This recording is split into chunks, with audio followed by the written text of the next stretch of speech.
Okay, so let's talk about something I think we've all felt. You know that feeling, right? You leave a party, a dinner, or even just a long coffee date, and instead of feeling buzzed and energized, you feel completely wiped out, just drained. Today, we're going to dig into the real reason that social battery of yours seems to die so fast. I mean, does this sound familiar? You start the night feeling great, you're ready to go, but then after maybe an hour of chatting, it's like someone just pulled the plug. Your energy is just gone. If that's you, trust me, you are so not alone. And it turns out there's a fascinating reason why this happens. So what is going on here? The first thing most of us jump to is social anxiety. It seems to make sense. But what if it's not actually about anxiety at all? What if it's something else entirely? Yeah, it's a super common self-diagnosis, right? You feel exhausted after being around people, so the logical leap is, I must be anxious in social situations. And that makes sense on the surface, but it might not be the whole story. Not even close. Okay, now this is where it gets really interesting. It's all about shifting our perspective. So instead of seeing this exhaustion as a problem, as anxiety, let's float a new idea. What if it's simply the sign of a highly responsive nervous system? And this reframe is everything. Seriously, we're moving away from thinking of this as some kind of flaw or disorder and moving towards understanding it as just a feature of your wiring. It's not a bug, it's just how your brain is built to operate. So here's the absolute key. The exhaustion you feel probably doesn't come from being afraid or worried about what people think of you. No, it comes from the incredible amount of information your brain is taking in and actively processing during every single interaction. So let's pull back the curtain and look at the intense, totally invisible work your brain is doing behind the scenes. It's some serious heavy lifting, and it's happening every time you just chat with someone.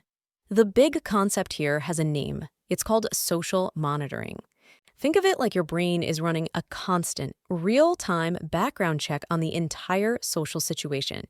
And this isn't passive listening. Oh no, it is an incredibly active, resource-hungry process. And this list breaks it down perfectly. This is the work your brain is doing. It's not just hearing words, it's analyzing how the words are said. It's watching for those tiny little micro expressions. It's constantly trying to figure out if everyone is comfortable. And it's picking up on all these subtle little cues that a less responsive brain might just miss completely.